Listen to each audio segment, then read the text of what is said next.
invite your father-in-law to our next RWW. He says, I'll even pay for it. I want you to bring him. I say what I said, all that. Well, yes, sir.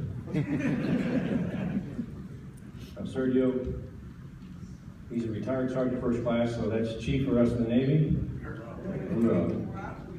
2 12-month deployments in the infantry, in the combat infantry in Vietnam for Sergio. He'll speak about some of his experiences, but really unimaginable combat experiences. He'll talk about his experiences in a battle in the Ia Drang Valley, which some of you might have read the book, We Were Soldiers Once and Young, or seen the movie.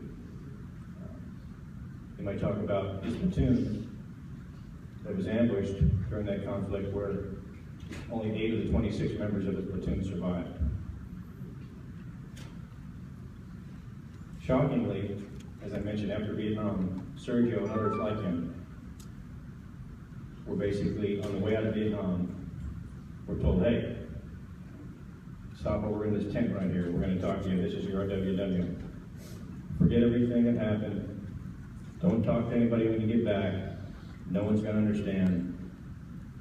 Just go home and start fresh, and don't talk about anything you saw over here or experienced.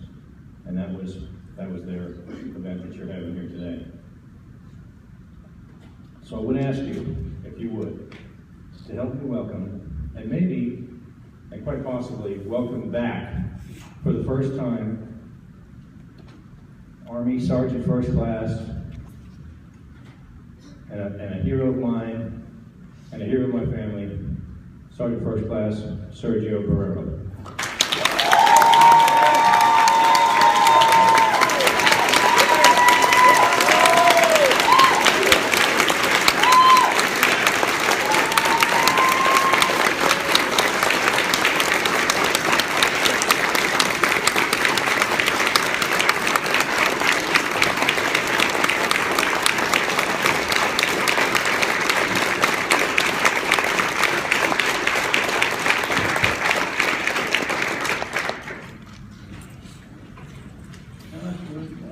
Good morning, right?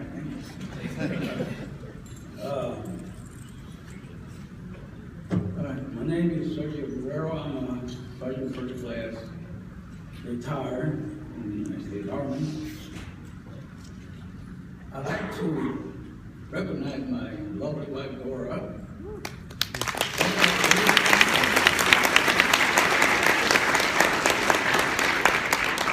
And my beautiful daughter, Sardina, who is here with me.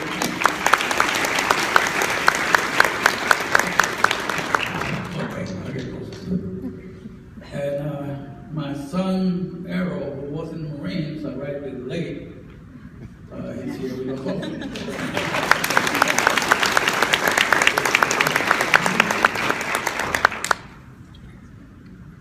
I was asked to speak today by my son-in-law, Captain Bob.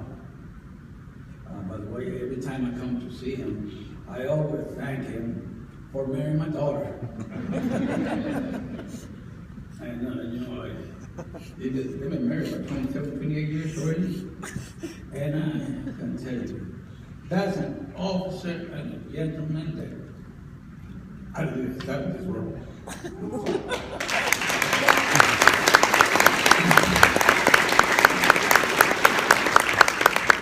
I'm so proud of him. I said, man, sometimes I wonder if I love him more than I love my daughter. I wish he was married. I say that.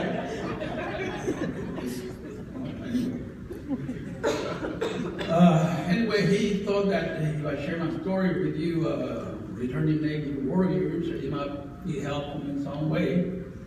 And I hope I can help all of you. But if I can help just one of you deal with the struggle that you have with whatever they call it today, I think they call it PTSD or all the things. I know when I left in, we just call it combat stress. I think that PTSD came out, they started in Gulf War, I believe that's when it started.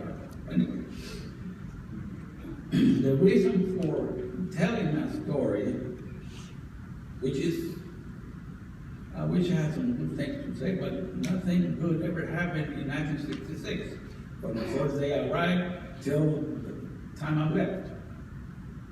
I could have told, I had to say, which is the story I tell you, but I went back in 1970, but it was a cakewalk, right? It was nothing much happened at that time, so I don't know if you really got much of that, but he said that, tell the 1966 story. Okay, so anyway, I wrote this story about 5 years ago when A Troop, first of the 9th Squadron there in Fort Hood. That A Troop, that's where I was serving with in Vietnam. And I tried to find those 7 other men that survived a terrible ambush, but I could not find them. And I still have not been able to find them. They might be there, I don't know. But I will keep trying to find them. The reason for telling this story is after 45 years, it's to honor the memory of the brave soldiers. Well, actually, it's not just soldiers, but we have the Army, the Navy, the Marine Corps, the Air Force, I don't know about the Coast Guard, but we all fought there. And we lost a total of 58,256 dead, including 6 women.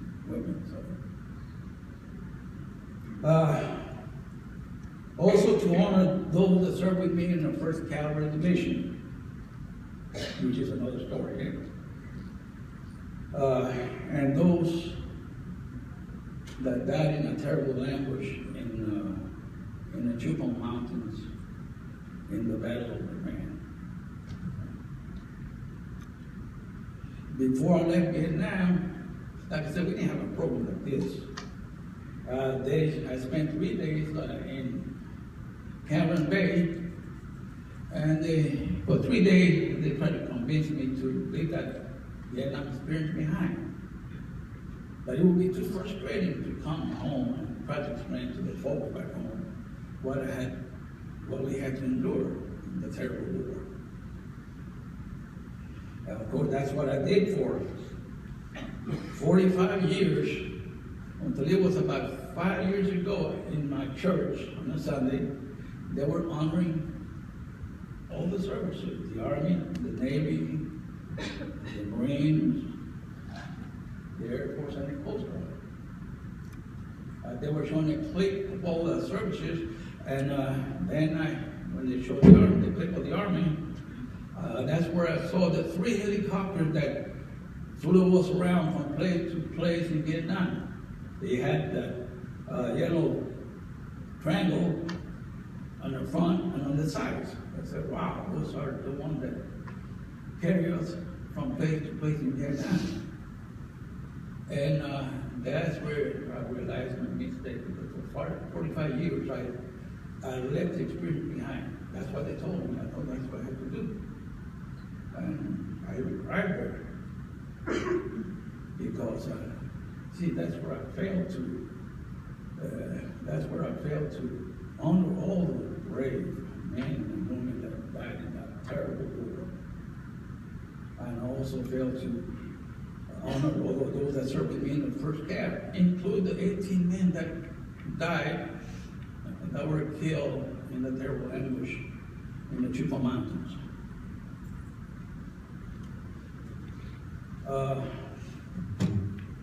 It all started early January in '66 when a plane load of replacements landed in Saigon.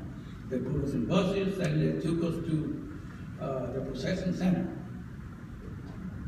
When we arrived there, they told us to get information and pass forward the written orders that we received in the United States to report to different units around Vietnam. I was a little nervous. This is the first time I told myself this story, the first time. So I got some goosebumps. So. But anyway,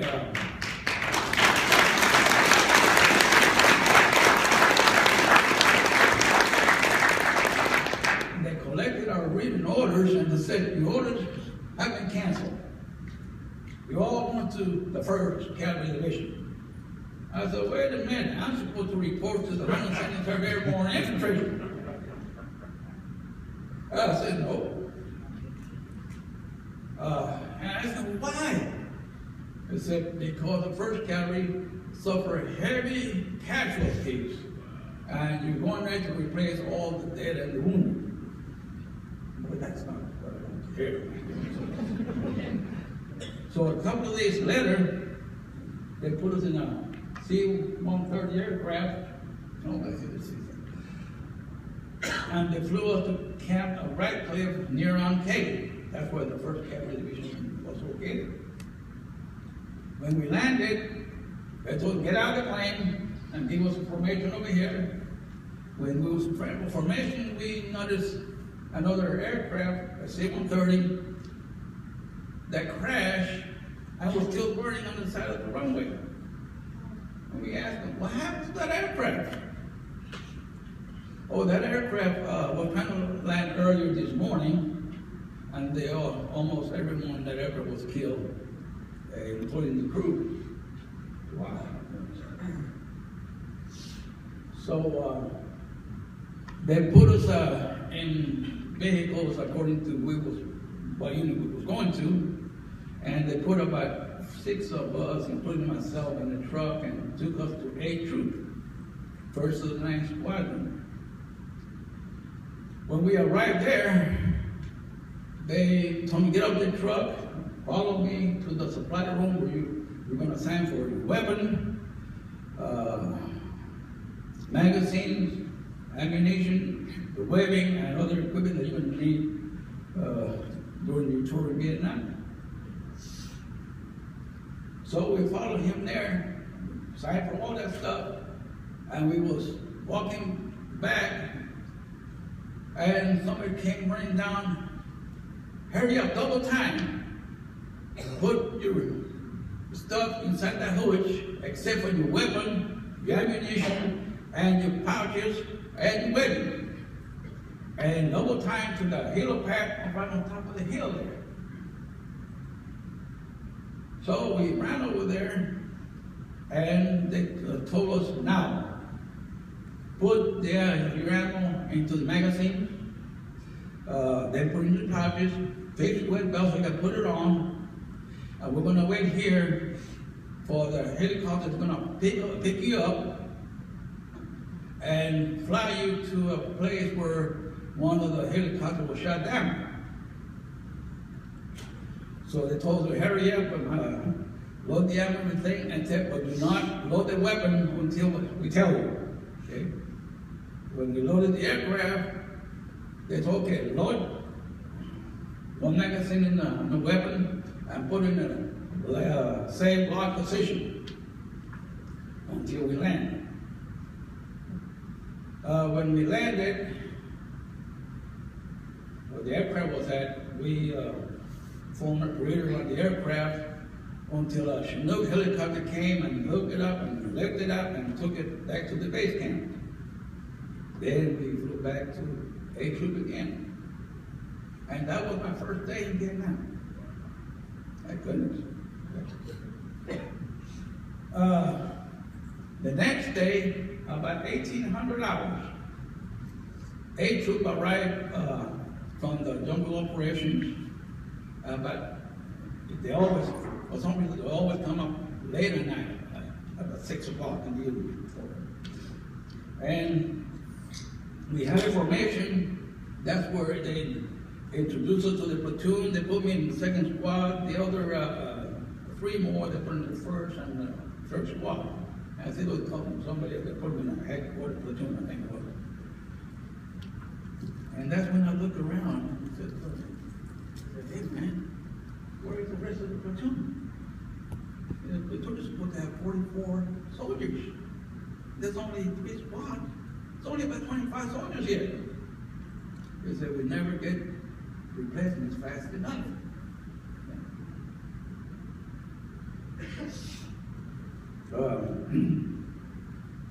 Then the next day, that's where we get some more information on what's happening and everything. And our platoon sergeant explained to us, for the benefit of the new ones, what is our search and destroy mission. Because we were in a recon platoon, and we also have 4 gunships, helicopters. They were armed to the teeth. They had carry rockets on the side, 50 caliber machine guns, a 40 millimeter grenade launcher in front of the pod, and 2 M60 machine guns pointed to the flags. Those guys were good. Oh my God, they were good. In fact, they always were talking to us and told us, look, we are there for you. We are going to protect you every time you're on the ground. We're going to pound the area before you go in. And if you get in trouble, just throw red smoke where they are and we'll go get them. And you can get out of the way. Well, anyway, the platoon sergeant explained that our search and destroy mission was to go find the enemy first. That was our job, to go find the enemy first before anybody. And kill. Well, in most cases, we was able to do the job because of the firepower that we had with gunships. Of course, there was a couple of times that we had to ask for help because the enemy was great. We had to call the big units in the rear to come fight and get out of the way. But sometimes it was difficult to break contact with the enemy because they found that if they let us break contact, then the gunship was going to get them. Okay? So they stay close because they knew if they stay close, they could not fire at them without causing casualties to our unit, to our platoon. Then the following day at 6 o'clock in the morning, we head out to Monson. Now, if you notice, that's the way it always was. They came in for 3 days. For the first day, they came in at 6 o'clock in the evening. We had that one day. The next day, and the next one we head out at 6 o'clock, head back to the jungle again. That was the 3-day rest. That's what they call it. Okay?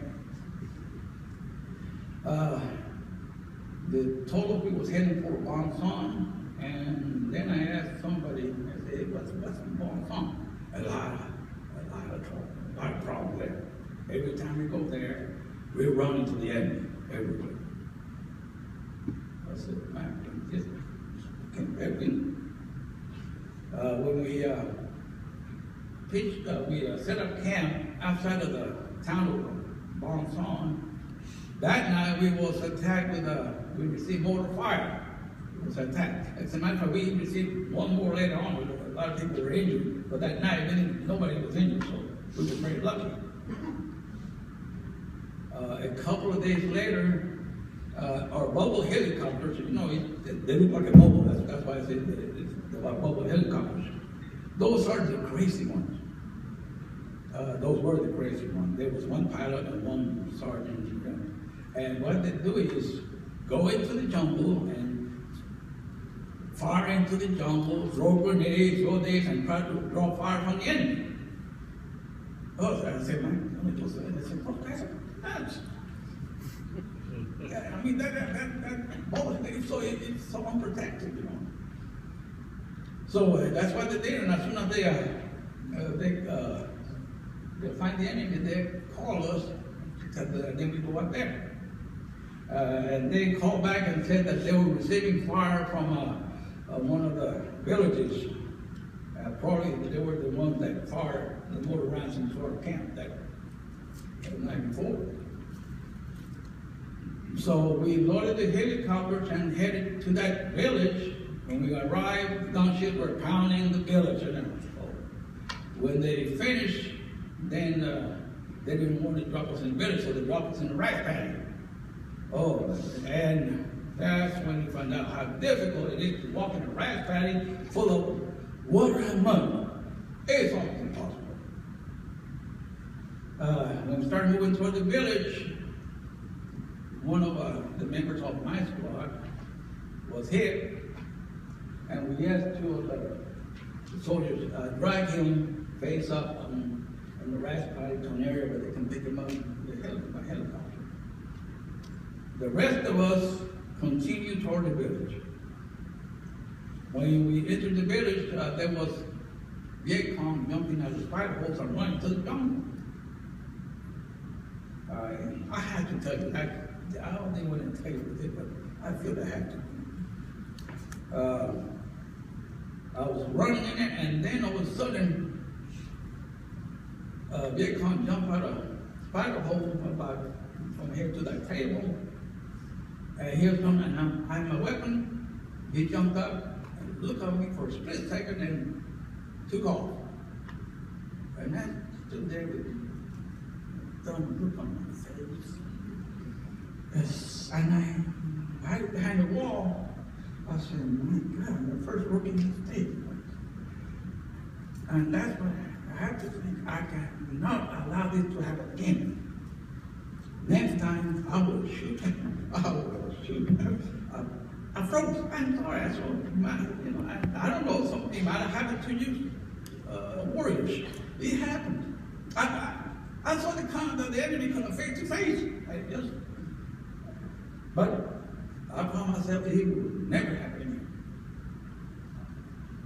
After 10 minutes or so, fierce battle. We fought a fierce battle, and then when it was over, we found that my squad leader was shot in the head, and mostly his head was missing. So, and that was my first battle. The next 3 or 4 months, it did not get any better. We kept running to the enemy almost every day. Sometimes twice a day. Because that was our mission, to find the enemy first. That was our mission, to go and look for the enemy. And we kept losing people, we kept replacing them. Some got killed, some were wounded, some broke their leg when they jumped on the chopper, because when our helicopters took us to the area, they would not touch ground because they didn't want to land on top of the mine. So they hover about 3 to 5 feet, I see, and they told me you only got 2 seconds to jump. We don't hang around. And we had to jump and get out of the helicopter. And so we kept losing people, we kept replacing them. And then after 6 months in the country, our platoon was convinced that we were not coming. Most of us were convinced that we were not coming home alive. And that's what I told my best buddy, Louis Hurst. I told Louis, I don't see how we're going to make it home. We keep running to the enemy almost every day. We keep losing people. And that's when he told me, Sergio, we're going to make it home. You watch. We'll watch your back. I will watch your back. And that's what we're going to make a day today until we get out of here. And we both came back. That's what kept me going. About 2 months later, we ran into an ambush late in the evening, and we had to stay up there, pinned down the whole night. 2 of the soldiers were killed. There were 3 or 4 who were wounded. And next day, they picked us up and took us, brought us back to the camp. And I went to sit down on the ground somewhere. And a young soldier from Hawaii, Private Horn, came to me, sat beside me. And he started talking about Sergeant Miss. That was his brother. The other soldier, I cannot remember his name. It's been too long. He was crying, and I said, it's hard to see a man like Sergeant Miss go down.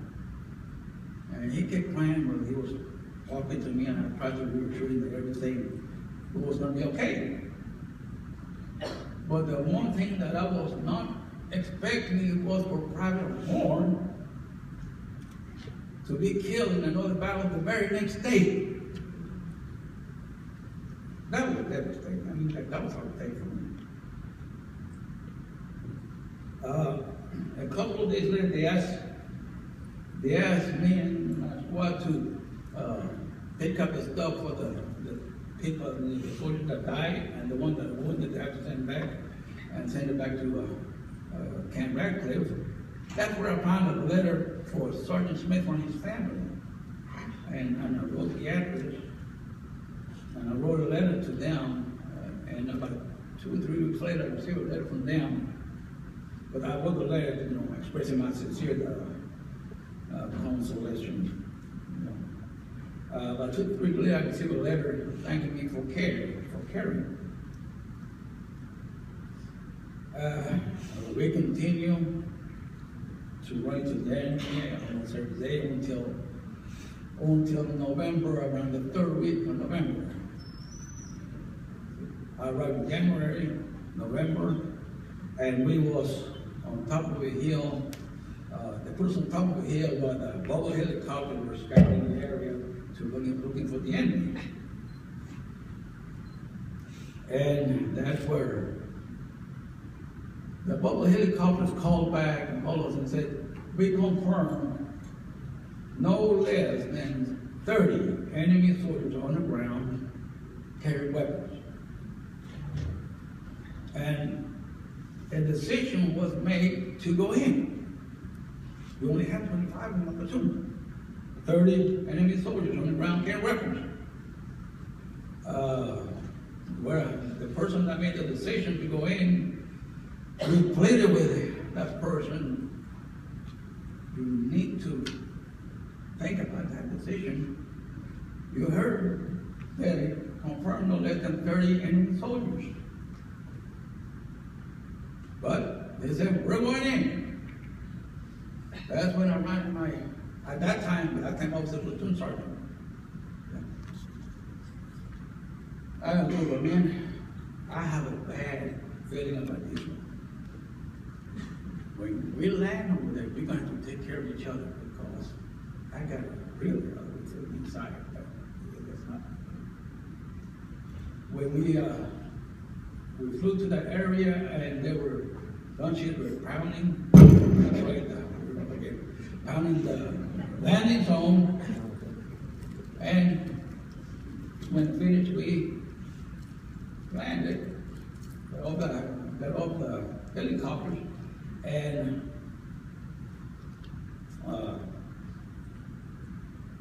we formed a perimeter around the landing of the LC. Then we regrouped and started moving forward.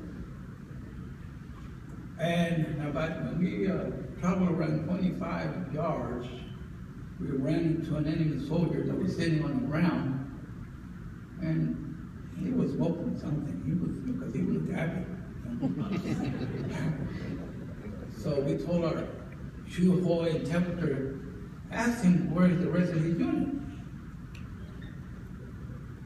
So he asked him, and that soldier asked him, looked up and told us, you are surrounded by over 1,000 North Vietnamese.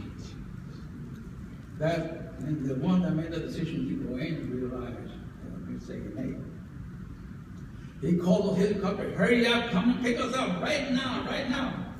Okay, but they were coming back. But before they arrived to pick us up, all hell broke loose from everywhere.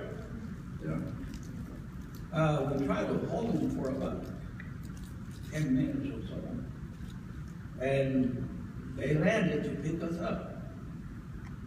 I jumped in one helicopter with about, we all the 9 soldiers, and that chopper was able to lift out of there. And flying through the jungle, the other 2 helicopters, they had a chance. They all died on the ground there. While we was flying out of there, one soldier on my left, the sergeant, he was killed when a bullet went through his neck. It pierced his vein, outer And there was blood flying all over the aircraft because of the blade. You know, we were picking up the blood, and all the blood was landing on top of me. I was sitting next to him. One young soldier sitting next to me on the right, he was shot through the foot. There was a young man that was with us about a week, very young. He was killed by a bullet that came into the bottom of the aircraft. The co-pilot was killed. The pilot was shot through the left hand. So he had to steer the aircraft with one hand.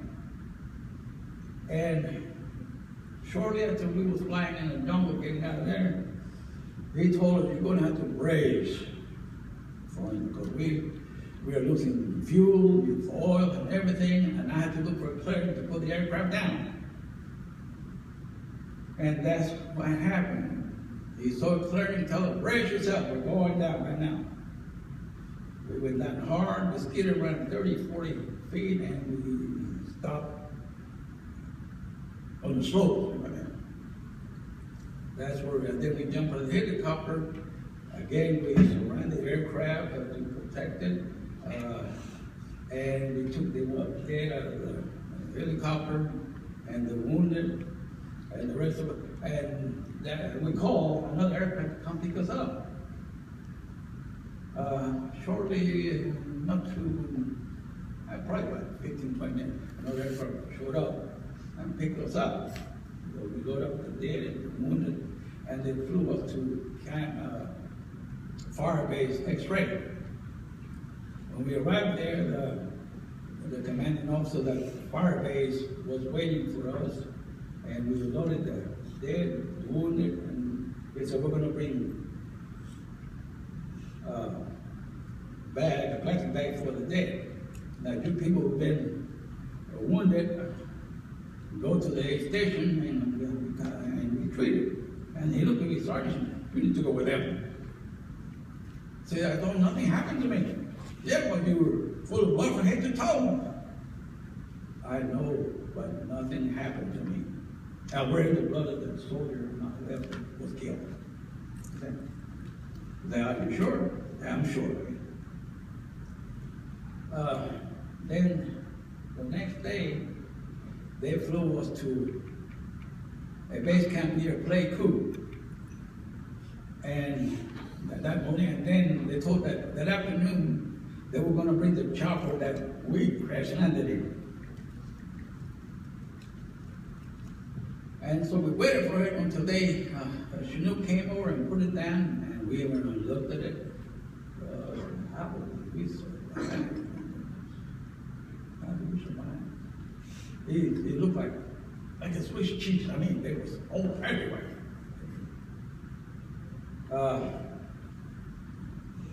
Anyway, after we took inventory, we found that the loss was great. Of all the gunships, the pilots that flew the gunship to protect us, they were all shot down, and most of them were killed or wounded. Of course, the 3 aircraft that carried us around, they were destroyed or damaged beyond repair. The loss of life was great. I lost 18 men in my platoon that day, and I was the platoon sergeant, which probably explained why I had the guilt feeling when I left Vietnam for a long time. We lost so much equipment that it took 45 days, around 45 days, to replenish and put 8 troops back together again. So we didn't do anything for all that time, except replacing people, receiving new equipment and new helicopters, new gunships and everything. So after they put the 8 troops back together, I made one more mission. I participated in one more mission. It was, they suspected that the enemy was on top of a hill near a base camp. So they said, okay, get in the chopper, we're going that way. And when we arrived at the hill, they were firing artillery and gunships were pounding the hill. When they finished, we landed, we didn't find nothing. So, thank God.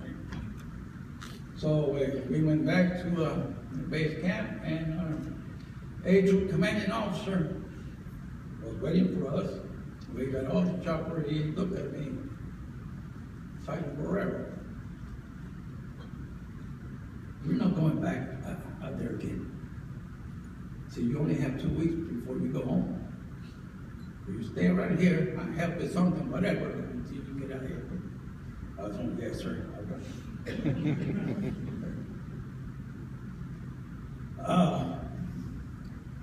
A couple of days later, my best buddy, Louis Hurst, received his orders, and they sent a chopper to pick him up to take it back to Rackley to pick up his stuff and go to Cameron Bay and get out of Vietnam. So I walked into the helicopter, and there we laughed, and she said, Sergio, I told you I was going to go home alive. And I thought, yes, you did, Hurst. Louis did. Now you shut up, get in that chopper, get out of here. And don't look back. And that's what happened. Then a couple of weeks later, my orders came in, and they picked me up. They took me to Rackley, I picked up my stuff, and that's when they took me to Cameron Bay to the processing center to process it out, send it back to the States. And I spent 3 days there. They would come visit me to leave the Vietnam experience behind. Don't go home and tell the folks. Then they would never understand. Unless they go through the same experience you did, they don't understand. So just leave it behind. So I did that advice for 45 years. When I came home, I spent some time with my family, and then I went straight to Germany, and where I became a drummer for about 5 or 6 months. Okay? And I'll tell you, maybe warriors, don't try that. It doesn't work. It only makes it worse. Okay? Stay out of it. Look at the things, okay? You have plenty of them. You have such a good program here. I'm amazed. I watch it all night. Wow, I wish we had to get it. So you guys take advantage of what they offer here. And I know it's going to take a while for you to, with your struggle, whatever you are struggling with, but you will come out. You'll come out of this. I did. It took a while, but I did. And there's a lot of things you can do to help yourself. Get involved in positive activities. I was involved in a church. And we do great things. We get involved in do a lot of things.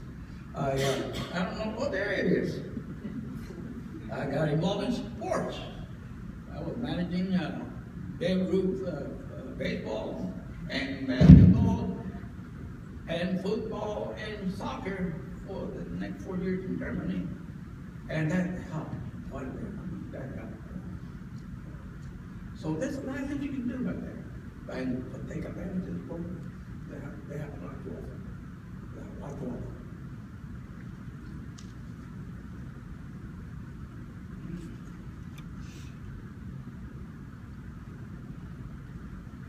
I know that when I left Vietnam and decided to leave the extreme behind, I failed. I found that I failed in 3 ways. I failed to honor all of those brave men and women that sacrificed their lives for the country. I failed to honor those people, those soldiers that served with me in the first camp. And I left the memory of those 18 soldiers, and of course there were more than that, but there were 18 soldiers that lost their lives in that platoon. in the platoon. But continue going to my church, my faith in God, my family, my friends, they help me through it.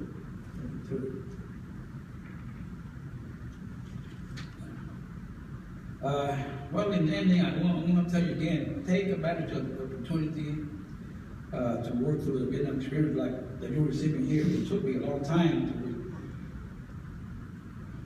to get over my experience, but through my family, my Lord, and my friends.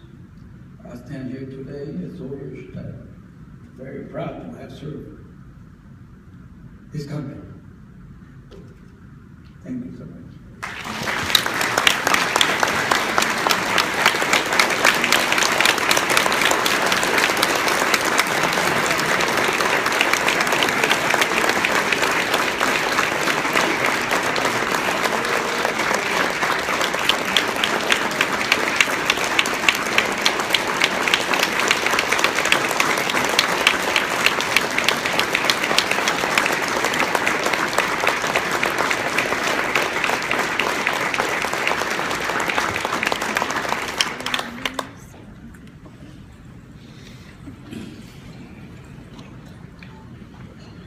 Wow. Sergeant First Class Barrera, we honor your service today. We thank you and your family for the sacrifices and commitment in service of our great country. Thank you for sharing that truly remarkable story. I think that's going to be a transformational point for this weekend for our folks, so thank you. Okay, on with the program. Back to food. But before we break for lunch, I'd like to bring forward our breakout sessions, which are going to occur just after lunch. Lunch is going to be served just off to my left, your right. We'll eat it here just like we did for breakfast this morning. And let me check the schedule here. How are we doing on time? Okay, let's plan on sliding our breakout sessions 10 minutes to 12:45. So about 12:40ish, I'll give us a 5 to 10 minute warning, and we'll finish up lunch. We'll use the head, grab a drink, and then we'll spread out to the breakout sessions. So the breakouts that we're going to talk about this afternoon,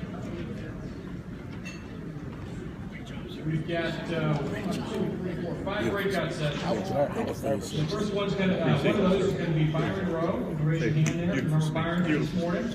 He's going to be at the Addison room, which is going to be just down the passageway here to my left. And he's going to talk about why I want to go back. And we've got John Lazaro, far right there. He's going to be at the Bent Tree, which is going to be just out the backside of our hall here to the right, across the passageway. He's going to be talking about investing in retirement. And we've got Dr. Anderson. He's going to be at the Preston Ballroom, which is going to be across the passageway to the left. He's going to be talking about staying in the race by finding balance. That one is going to be a today only lecture, so if you want to hear that one, this is your only opportunity. Mr. Wyman Winbush, right here in the Grand Ballroom. He's going to be talking about stress and positive thinking. That lecture is also going to be a today only event. And then we got Kay Gresham. This is Kay Gresham. She's going to be in the Mesquite Ballroom, which is going to be across from the heads there on the way to Starbucks on the right. And she's going to talk about Kids Serve 2 by this age. So great opportunities.